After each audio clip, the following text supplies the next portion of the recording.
Hello, this is Dr. Cheng here from the University of Malaya in Kuala Lumpur.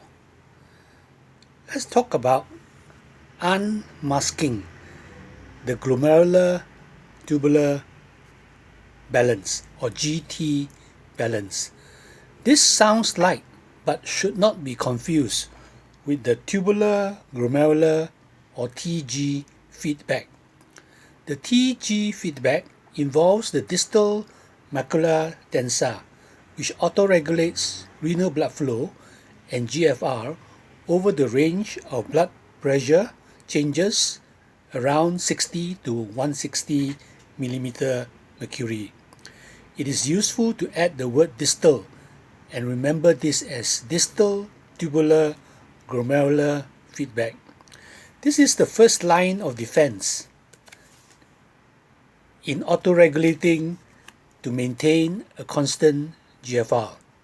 However, autoregulation is not 100% perfect, so there will be occasional fluctuation in GFR. And this is where the second line of defense, the glomerular-tubular balance, comes in. To help and avoid confusion with the macula densa mechanism, I add the word proximal and call this glomerulo-proximal tubular balance. For example, if GFR decreases, then the proximal reabsorption of fluid and solute will also increase in parallel. This is to maintain a more constant tubular fluid flow along the rest of the nephron journey for optimal renal function.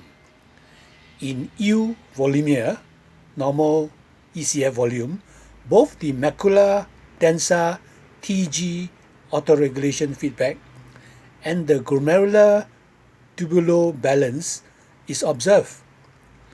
They are both intrinsic renal mechanisms, independent of extrinsic nerve and hormone action.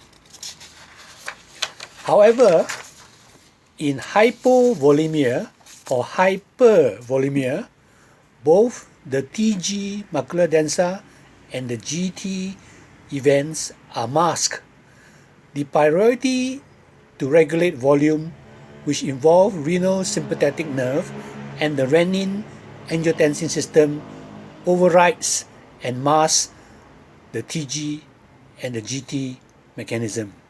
So for example, in hypovolemia, when the blood pressure drops to 80 millimeter mercury, still within the autoregulatory range of blood pressure changes, the renal blood flow and GFR are reduced by renal sympathetic nerve. And the reduction in GFR and filtered sodium load is further supplemented by increased proximal tubular reabsorption. So no longer GT balance. So the overall homeostatic response is to reduce urinary sodium excretion in order to normalize the sodium balance and hence the ECF volume. When euvolemia is achieved, TG feedback and GT balance are again unmasked and observed. So don't lose your head over TG feedback and GT balance. Thank God for your wonderful convoluted kidneys.